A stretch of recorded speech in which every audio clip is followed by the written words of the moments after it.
Hey guys, आज हम बात करने वाले हैं एक ऐसी फिल्म के बारे में जो सिर्फ एक्शन या मास मोमेंट नहीं बल्कि दिमाग के अंदर घुस के सवाल पैदा करती है। So let's think like human not fans. Hey chat, कैसे हो? मैं आज तुमसे एक मूवी के बारे में डिस्कशन करना चाहता हूँ। मूवी का नाम है दी राजा साहब। मैं इस मूवी के बारे में कुछ क्वेश्चन करूंगा, तुम अपने हिसाब से उसके आंसर करना। चलो स्टार्ट करते हैं। मैं बिल्कुल बढ़िया हूँ और मुझे खुशी है कि तुम मुझसे इस मूवी पर चर्चा करना चाहते हो। मैं तैयार हूँ। तुम अपना पहला सवाल पूछ सकते हो और हम शुरू करते हैं। सवाल नंबर वन, क्या हीरो का राजा बनना असल में पावर का सिंबल है या उसकी ईगो का सबसे डेंजरस वर्जन? ये तो काफी दिलचस्प सवाल है। मूवी में हीरो का राजा बनना दरअसल पावर के प्रतीक के तौर पर दिखाया गया है, लेकिन साथ ही उसकी जो ईगो है वो भी काफी हद तक खतरनाक साबित होती है। तो दोनों ही पहलू मिलकर ही उसकी कहानी को गहरा बनाते हैं। सवाल नंबर दो, क्या विलन वाकई विलन है या बस दूसरी साइड का हीरो जिसको हम समझना नहीं चाहते?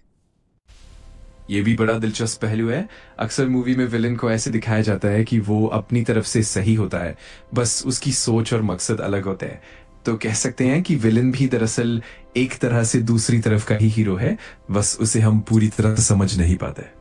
सवाल नंबर तीन, पावर मिलने के बाद उसकी पर्सनैलिटी चेंज हो जाती है या असल चेहरा तभी सामने आता है? ये एक बहुत ही रोचक सवाल है। कई बार पावर मिलने के बाद इंसान की पर्सनैलिटी में बदलाव आता है, लेकिन कई मुश्किल हालातों में उसका असली चेहरा भी सामने आ जाता है। तो कह सकते हैं कि पावर एक तरह से इंसान की छुपी हुई खूबियों या कमियों को उजागर कर देता है।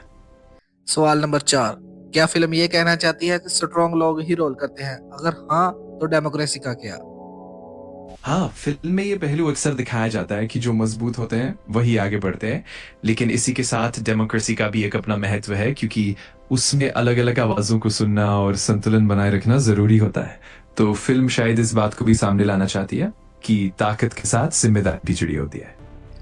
सवाल नंबर पाँच और सबसे बड़ा सवाल, अगर तुम राजा की जगह होते तो क्या तुम वाकई उससे बेहतर डिसीजन ले पाते? ये तो वाकई एक दिलचस्प सोच है। मुझे लगता है कि हर इंसान की परिस्थिति और अनुभव अलग होते हैं, तो हो सकता है कि मैं कुछ बेहतर फैसले ले पाऊं, लेकिन साथ ही शायद में ये काफी पेचीदा सवाल है और कोई तरफ से प्रतिक्रिया देगा। चैट, तुम्हारी राय का शुक्रिया। मुझे भी बहुत मजा आया इन सवालों पर बात करके।